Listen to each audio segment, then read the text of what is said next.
Do you guys remember cats and dogs?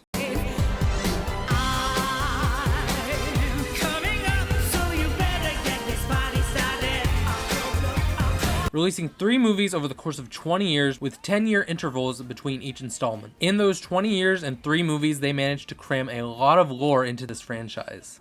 So while I don't intend to continue doing lore videos, today is going to be an exception. Go ahead and subscribe though, because this took a lot out of me. While lore may not be constant, me talking about talking animals apparently is now. Now let's see what these furry freaks are up to. We start 30,000 years ago, when dogs became man's best friend, and everything is pretty much good. Until 15,000 years ago, when cats also become man's best friend. From here we diverge from our own timeline, starting in ancient Egypt. In this world, humans believed they worshipped cats, but in actuality, they were enslaved by cats. Specifically one named Shah-nak-Akuman, who forced them to build the pyramids and various monuments in his likeness.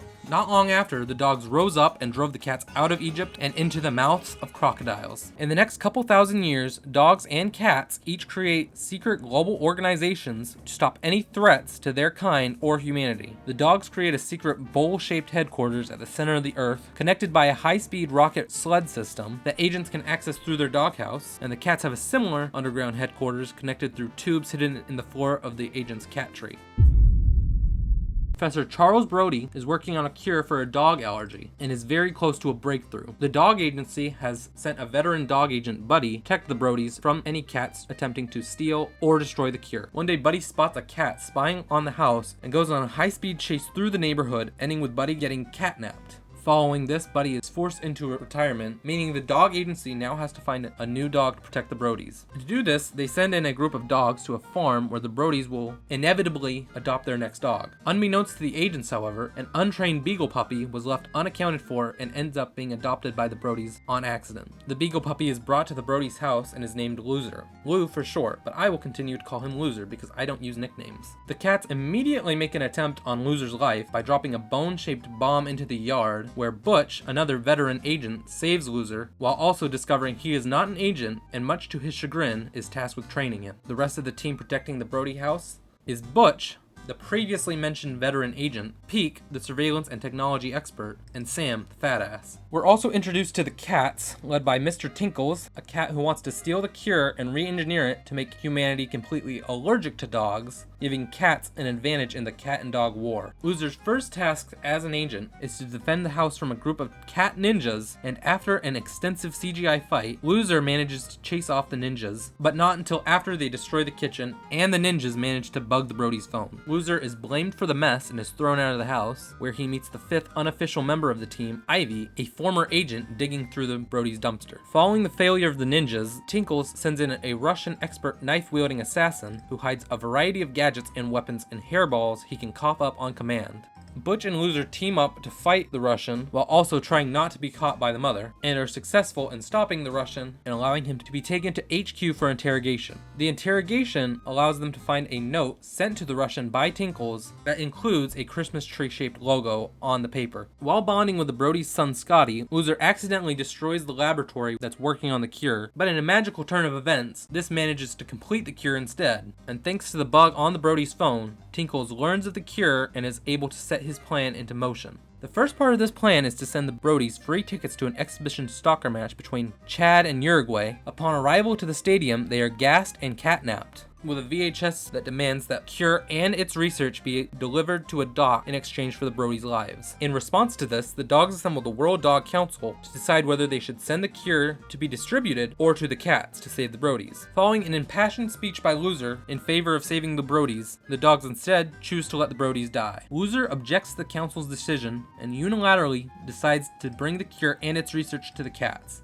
The cats, of course, are lying, steal the cure, tie Loser up, and refuse to release the Brodys. Luckily for the dogs, though, Ivy was nearby and able to place a tracker on the cats. So now Loser, Butch, and Ivy follow the cats to a plastic Christmas tree factory where they find an army of mice and the anti-cure already completed, which will be spread through a green ooze coating on the mice, who will receive cheese and Australia in exchange for their cooperation with the cats. The trio of dogs manage to stop the mice from leaving the factory, save the Brodys from a fiery grave, and defeat Mr. Tinkles. And after nearly dying, Loser decides to remain with the Brodys. The cats along with the mice are arrested for their involvement, and the cure is spread, eliminating creating dog allergies in the following decade. And in said following decade, Loser becomes a high-ranking member in the dog agency, gets married, and has puppies. Meanwhile, Butch remains a field agent.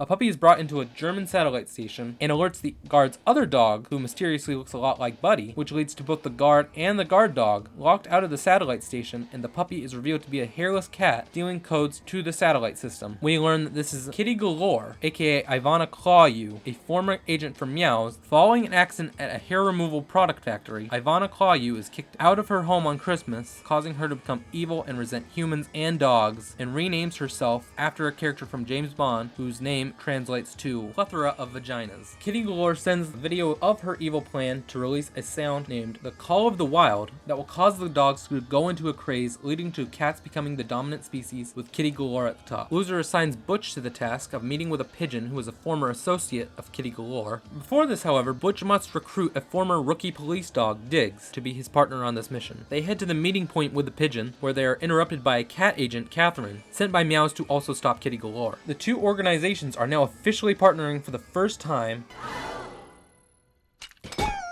That ain't right.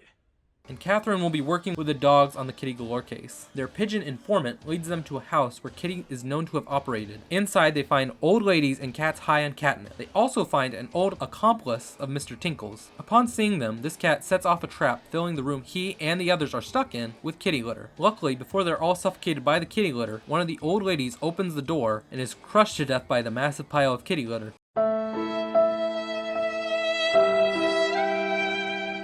Saving the group, who can now interrogate the cat, who now works for Kitty Galore as a middleman, taking stolen technologies and transferring them to carrier pigeons, who then deliver it to Kitty Galore. But he's already sent the last carrier pigeon out, so now they have no leads. The group goes to Alcatraz to meet with Mr. Tinkles in hopes that he has any clue as to what Kitty Galore might be up to. However, Mr. Tinkles is only able to give them a cryptic clue, and Kitty Galore is tipped off by another prisoner, so she immediately sends Scottish assassin cats to deal with the group. The gang defeat the Scottish assassins, and Diggs is kicked out of the agency for his reckless behavior throughout the mission. Upon discovering Diggs has a foot injury, Catherine brings him to her home and introduces him to her nieces. They then head to Meow's HQ, and thanks to the cryptic clue provided by Mr. Tinkles, they discover Kitty's location. Meanwhile, Butch discovers the pigeon has the blueprints to Kitty's satellite. At the same time, Kitty receives the final components of the satellite and can now put her plan into motion. She starts by killing her magician owner and capturing Diggs and Catherine as they arrive at the carnival where the satellite is located. Diggs and Catherine manage to escape as Butch and the pigeon arrive so that they can begin the final confrontation with Kitty. However, due to the group's incompetence, they manage to activate the device, and the Call of the Wild starts affecting dogs across the world. Diggs and Catherine must work in sync and reach the control panel of the device, taking out the satellite and Kitty's hench cat, revealed to be a robot, Claws, at the same time, followed by Kitty's pet mouse, unbuckling her seatbelt, causing her to fly off and die. Luckily for her, however, Kitty's magical owner uses his magical powers to revive himself and Kitty. With Kitty Galore defeated, the dog agency and Meows decide to work together going forward, and it's revealed that Mr. Tinkles has escaped Alcatraz and is goading for a fight with the dogs and the cats. But we don't get to see that mission, as we get another 10-year time skip where we learn that the dog and cat agencies have combined into a single entity, Furry Animal Rivalry Termination, aka FART. FART operates with cats and dogs monitoring threats from evil cats and dogs. It is also presumable that Loser is now dead, since FART is run by a new dog, and because he would have been like 20 years old. And yeah, the same can also be said for Butch, Peak, Sam, Diggs, and Catherine, none of who are seen or even mentioned in this film.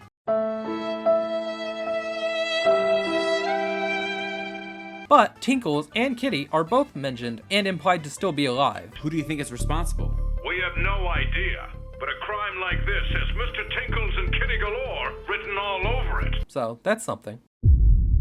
Roger, a dog named after Roger Federer because his owner is a child tennis player whose overbearing mom monitors his habits in the bathroom. Mr. Target numbers? What else do you get updates on? Your heart rate, how much time you spend in the bathroom, your heart rate when you spend time in the bathroom.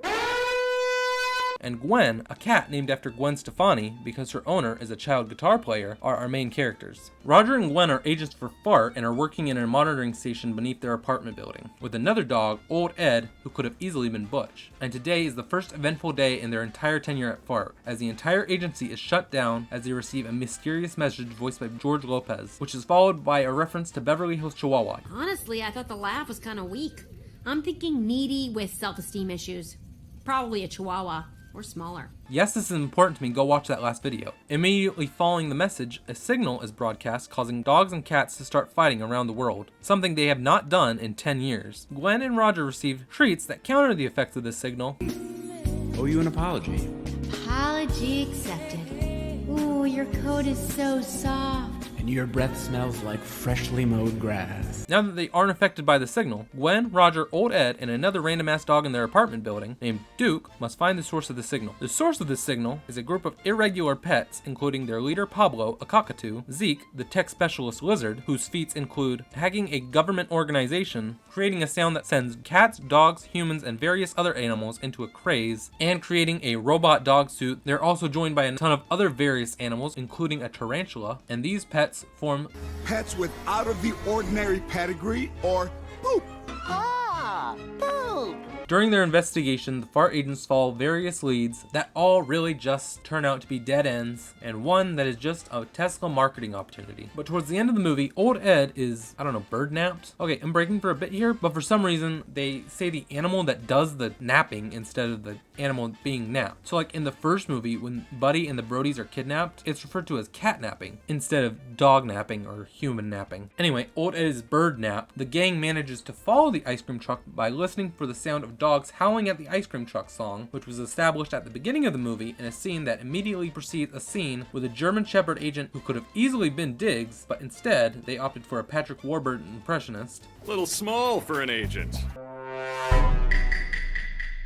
But this isn't important to the plot, I just thought I'd mention it. So, the FART agents track down the ice cream truck to a pet store where Poop is located. Poop causes the fire alarm to activate, causing the whole store to evacuate so that they can have their final confrontation with Bart, except one kid is clearly still in the store. Poop traps Fart, but the kid that doesn't know to leave a store when a fire alarm is going off bonds with the George Lopez bird and causes him to see the light and stop being evil. However, the lizard does not want to stop being evil, so the bird has to team up with Fart and beat the shit out of the lizard. The bird is adopted by the kid, who will inevitably die in a fire, and the lizard is stuffed into the robot dog suit that he built, so I don't know what's stopping him from escaping, while Roger and Gwen retire from Fart and decide to spend more time with their owners. There's also a really forced anti-phone go outside and talk to people message poised throughout this movie that was released in September 2020. That's the entire Cats and Dogs lore. Honestly though, all these movies are enjoyable at the very least. The third one does decline in quality, but it's a direct-to-video movie that has like a tenth of the budget of the original two. But the main dogs are a border collie and golden retriever, and I have 75% of that, so that makes up for it for me. Alright, see you guys when the next movie comes out in 2030.